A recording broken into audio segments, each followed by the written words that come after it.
And I think it's just this whole like being yourself and being unapologetically yourself, whether people like it or they don't, where people trust you, okay? People trust you, and people trust that you are not doing anything that isn't truly you. There's something that they may not agree with, there's some things they may not do themselves, but they respect it because, like, you know what, this guy's not trying to be anyone who he's not. And I have to respect that. Listen, I've even gone as far as to share private voice notes I sent friends during my darkest times. You know, I'm happy to even overlay it right now.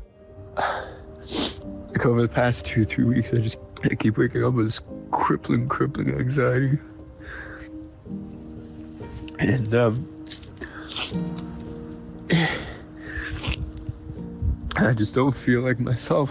And I shared that publicly with the world, not because I fucking wanted sympathy. And quite frankly, I knew that not many people would give me sympathy, because at that stage of my life, I had done well in every area, and I had quote unquote made it. So I didn't want sympathy. And quite frankly, I only posted a year after I was in that headspace, which maybe it would have been even more brave to share it real time as it was happening. But the reason I shared it is because I wanted to show the audience the authentic, unfiltered version of myself. An audience does not resonate with a hero, they resonate with the journey.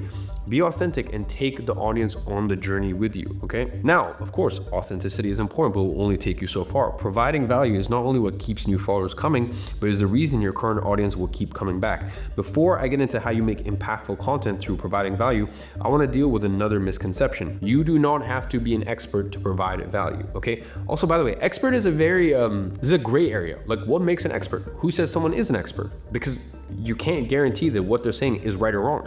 I mean, listen, we've seen many times over the space of the last 5 years ago where people were quote unquote experts. Oh, you have to trust the experts. You have to listen to experts. And then we've all found out that the experts were lying to us this entire time. So like, you know, just the whole expert thing, like that's a big misconception. Let me kind of break down what I mean here. I want you to take a look at Joe Wicks, for example. Joe has almost 5 million Instagram followers and has made millions, I would actually say tens of millions of dollars, by posting simple HIIT workouts and showing people how to cook simple, healthy meals. He's not a professional bodybuilder, okay? He isn't a professional bodybuilder, he isn't a professional chef. He is a normal guy who documented his health journey and helped others do the same by creating content. He is just a relatable guy who knows how to get people from point A to point B. Level 1 wants to learn from level 5 on how to get to level 3.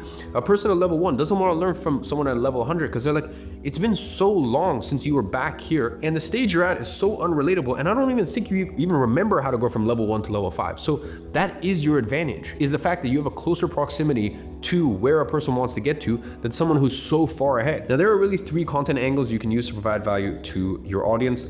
First, teach them something. Second is present new opportunities to your audience.